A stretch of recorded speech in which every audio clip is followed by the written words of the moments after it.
Oke, ini function dari si send-nya, dan selanjutnya kita perlu membuat yang namanya function dari si listen. Listen ini akan lebih beragam karena dia bisa menerima yang namanya upload, yang namanya execute, dan lain-lain.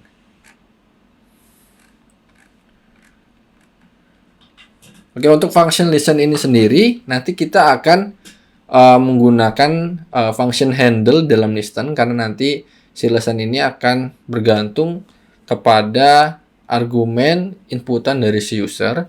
Oleh karena itu, yang pertama kali akan kita lakukan adalah kita membind netcat, kita akan membinding socket di dalam sistem yang kita jalankan sebagai listener untuk dibinding sebagai server.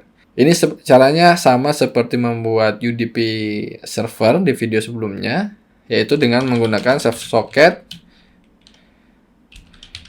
socket bind, di mana di dalam juga tuple, yaitu self argument args dari target atau IP, dan self args dari port yang akan kita gunakan sebagai listener.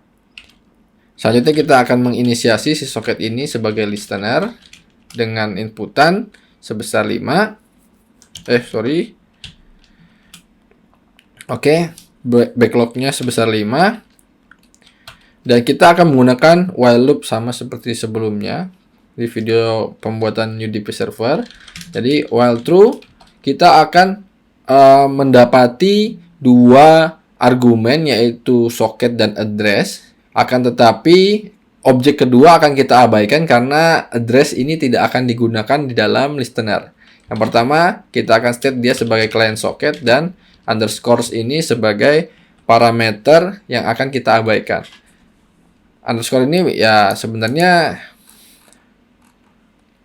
bisa aja kita tulis client address, akan tetapi ada teknik di mana kalau ada objek yang nggak akan kita gunakan, kita bisa pakai underscore aja, ya kan?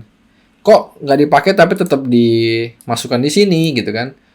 Karena si self socket.accept yang kita akan gunakan untuk menerima koneksi ini akan mendapatkan dua objek, jadi kita perlu tampungan istilahnya. Nah, ini kalau kalian belajar Swift programming juga menggunakan underscore ya. Jadi kalau misalnya ada objek yang tidak digunakan, kalau di Swift, di Xcode, dia akan marah kalau misalnya dia nggak di state sebagai underscore gini. Padahal nggak dipakai, kenapa lu sebutin gitu katanya. Nah, selanjutnya kita akan membuat thread, di mana nanti thread ini akan menghandle inputan argumen dari si user. Apakah dia akan melakukan upload, apakah dia akan melakukan execute, itu akan dilakukan di dalam thread yang berbeda. Sehingga disinilah kita akan menggunakan si threading itu untuk membuat sebuah core dari proses yang akan kita lakukan di belakang proses yang sedang berjalan. Kita akan buat client thread, di mana kita akan memanggil library threading dan method thread, yang di dalamnya kita inputkan yang pertama adalah grup ini bisa none, kita akan masukkan target. Isinya adalah self handle. Jadi si target ini dia akan menerima sebuah objek function yang nanti atau metode yang digunakan untuk menghandle si thread ini. Jadi thread ini akan melakukan apa gitu ya. Kita akan inisiasi dia dengan function handle yang mana belum kita buat ya. Selanjutnya adalah argumen yang kita isi dengan inputan dari binding dari listener kita, yaitu client socket.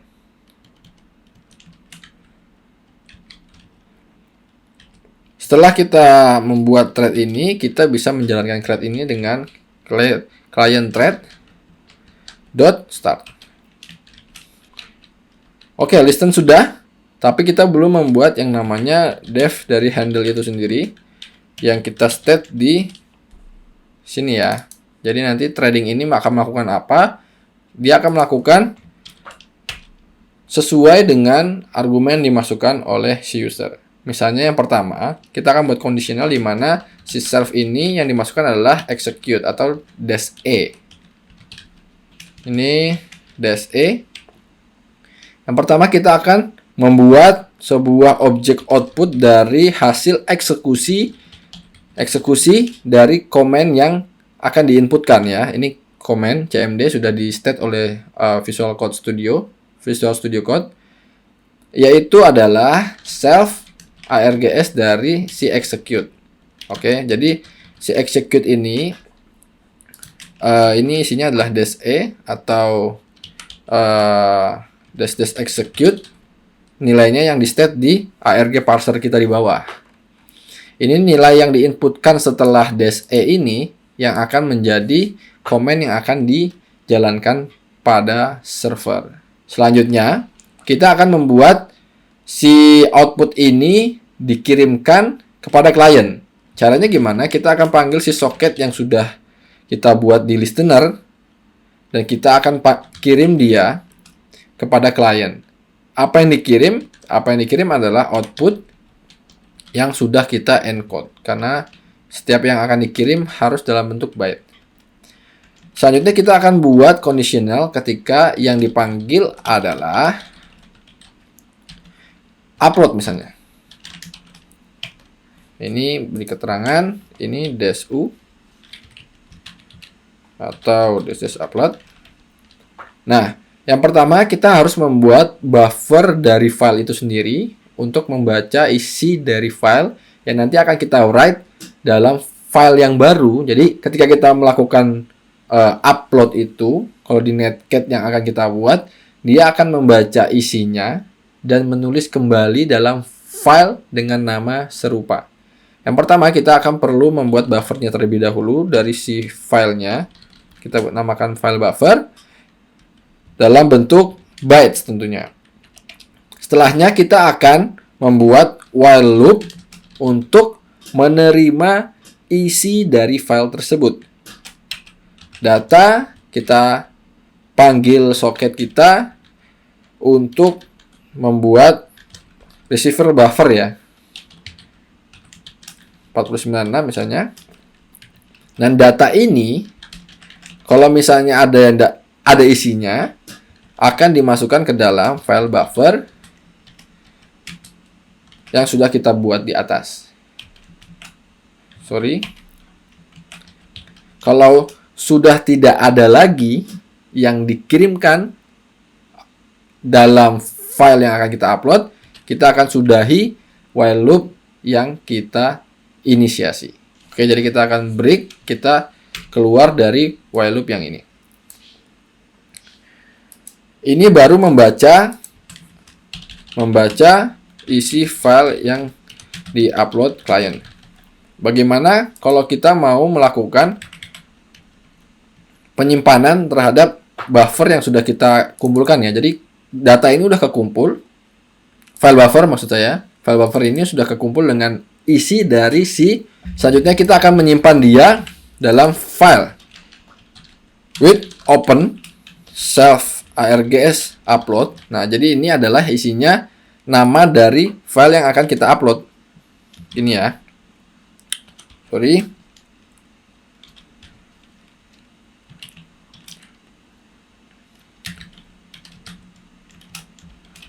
Nah, ini adalah -u, isinya apa? Nah, ini yang diinputkan di sini kan adalah nama dari file yang akan kita upload ya. Kalau di sini kita lihat contoh penggunaannya ini ya, upload ini. Kalau misalnya yang dimasukkan adalah sama dengan test.txt, berarti nanti args upload ini adalah test.txt. Oke, kita akan write dia ke dalam file dengan nama serupa. Oke, isinya di sini adalah file buffer yang sudah kita tampung tadi. Untuk memberikan pesan kepada klien bahwa file ini sudah diupload, kita bisa memberikan sebuah message dalam teks di terminal ya nanti ya, terminal dari klien. Misalnya kita bilang bahwa file berhasil diupload. File biar lebih bagus di sini kita akan masukkan di sini aja ya. File dari si save args upload. Kita kirim dia client socket.send message yang kita encode. Oke, ini salah ya. Ini client socket. Terlebih kita pastikan ini client socket. Di sini client socket. Kita copy aja sini client copy. Tuh kan salah. Oh, sini yang salah. Client socket. Client socket. Di sini kita client socket. Client socket. Oke ya, sudah sama semua. Yang selanjutnya kita akan membuat ketika handle yang dimaksud adalah if save args yang terakhir comment. Jadi ketika si listener kita set sebagai listener tapi langsung mengeksekusi komen. Jadi nanti apapun komennya dia akan tereksekusi. Jadi klien ketika connect ke sini dia akan langsung terima listener execute komen yang diberikan oleh si listener. Yang pertama adalah kita perlu membuat buffer dari komen sama seperti yang sebelumnya, tapi ini untuk dikirimkan kepada si server, bukan untuk menerima dalam bentuk byte. Dan kita akan buat juga infinite loop menggunakan while true dan menggunakan try catch error untuk memberikan exception error ketika si servernya dimatikan. Yang pertama, untuk sebagai interface kita akan memberikan sebuah string sebagai input client socket send berupa misalnya cmd.2 spasi. Nanti di sini kita akan buat sebuah kondisi ketika dalam buffer yang dikirimkan itu terdapat enter, kita akan mengeksekusinya. Akan tetapi ketika dia tidak ada enter, si buffer ini akan kita masukkan ke dalam comment buffer yang kita inisiasi di awal. Isinya adalah apa-apa yang diberikan oleh si user menggunakan client socket.receive misalnya 128 aja karena tidak mungkin kan sampai ribuan komen yang diberikan gitu ya. Jadi kita buat kecil aja. Dan ketika dia terdapat enter, ini kan not in comment buffer. Nah, ketika dia ada si enter atau dalam kata lain si user sudah mencet enter, kita akan execute si respon ini. Ulangi, maksudnya kita akan execute si comment itu dan memberikan outputnya dalam objek respon ini, dimana yang kita execute adalah si cmd buffer yang sudah kita decode. Dan ketika ada respon, kita akan kirimkan kembali melalui soket kita kepada klien yang kita decode juga. Jadi apa-apa yang dikirim akan kita encode dan apa-apa yang akan diterima itu akan perlu kita decode. Intinya itu sih. Jadi apa yang diterima akan di-decode dan apa yang akan dikirim akan di-encode dari sisi server atau listener. Sorry, ini mestinya encode. Baru dibilangin. Oke, lanjut. Si buffer ini selanjutnya kita akan kosongkan ketika dia sudah dieksekusi. Terakhir, kita akan tutup try catch kita dengan exception untuk menangkap error ketika terjadi misalnya server down atau dan yang lainnya. Misalnya kita tulis di sini server down. Errornya kita tulis di sini. Kasih koma deh. Oke, dan jangan lupa untuk ditutup soketnya. Sorry, ini bukan soket klien tapi soket kita sendiri ya. Soketnya si listener yang akan kita tutup. sys.exit.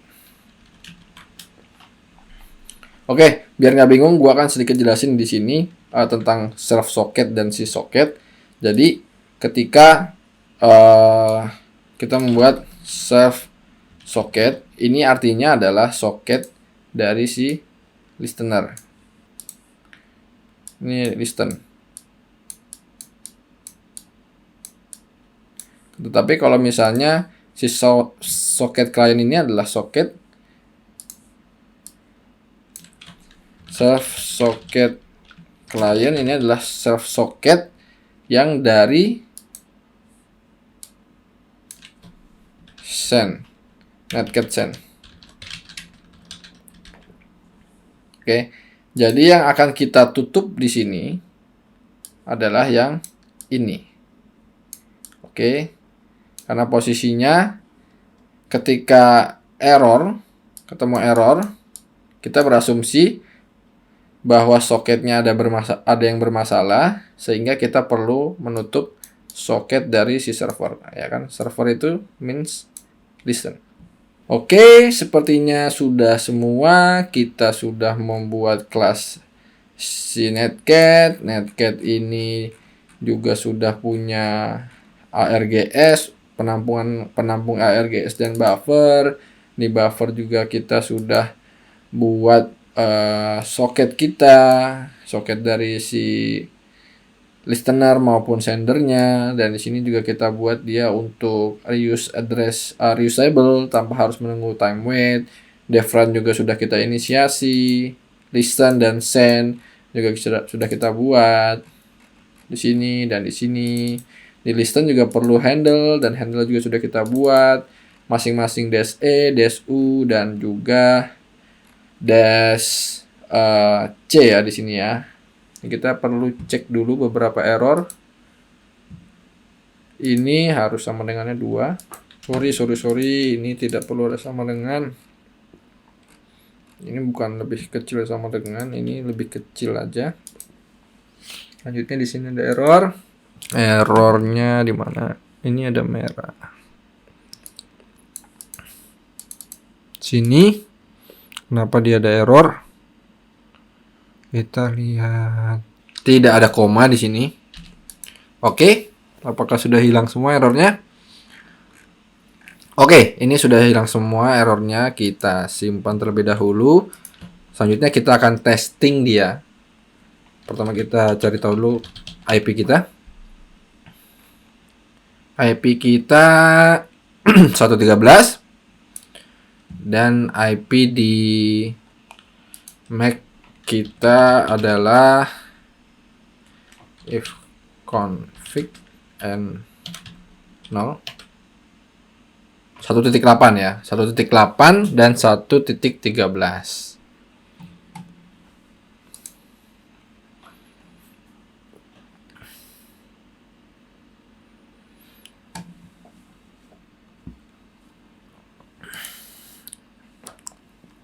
Oke, jadi pertama kita akan tes dulu ini di Kali Linux saya, IP-nya 13. Kita akan tes dulu deh ya, Python 3 netcat. Sorry. Oh, salah. Ini belum di foldernya, ini di dokumen. cd netcat Python 3 netcat. Saya save dulu.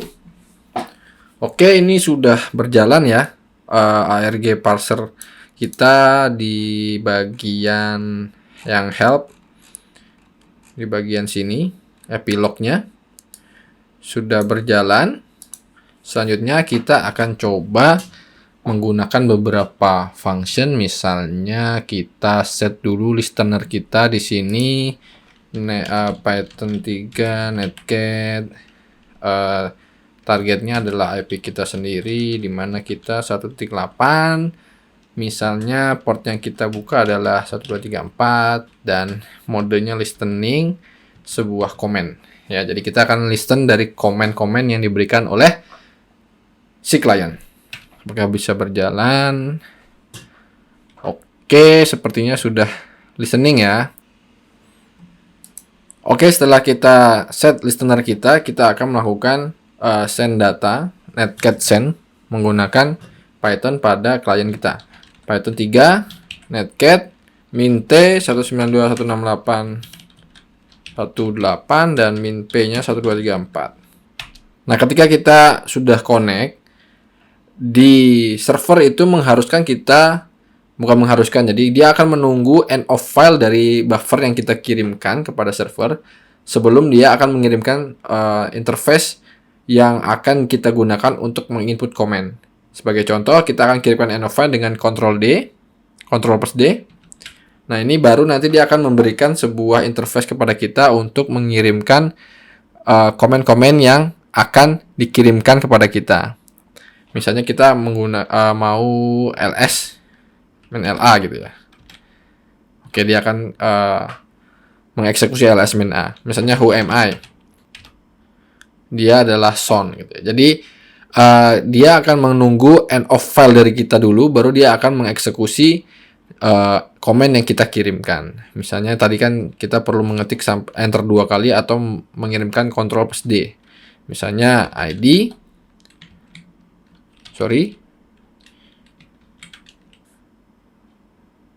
Oke, ini error, kita ulangi. Misalnya kita akan mengirimkan komen ID ya.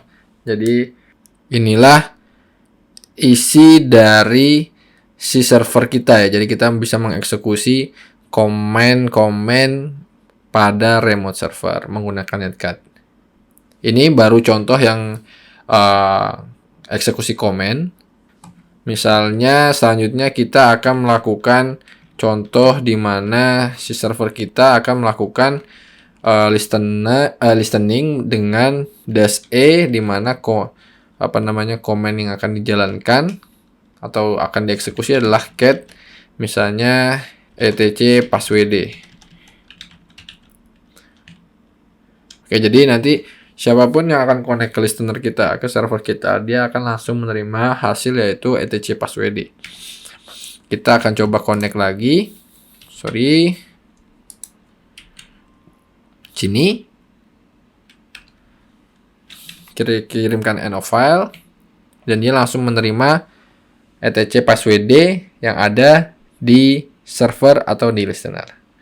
Oke, mungkin gua rasa video yang cukup panjang ini yang sudah saya bagi ke beberapa part terkait dengan membuat netcat versi Python, saya rasa cukup dan semoga bermanfaat. Jika bermanfaat dan kalian suka, silakan di like dan share ke teman-teman kalian yang ingin belajar Python untuk membuat netcat versi kita sendiri. Jangan lupa juga untuk subscribe channel Profesor Parno dan klik tombol loncengnya untuk mendapatkan informasi, notifikasi terkait video terbaru yang diupload di channel ini. Terima kasih yang sudah nonton dan sampai jumpa di video selanjutnya. Bye-bye.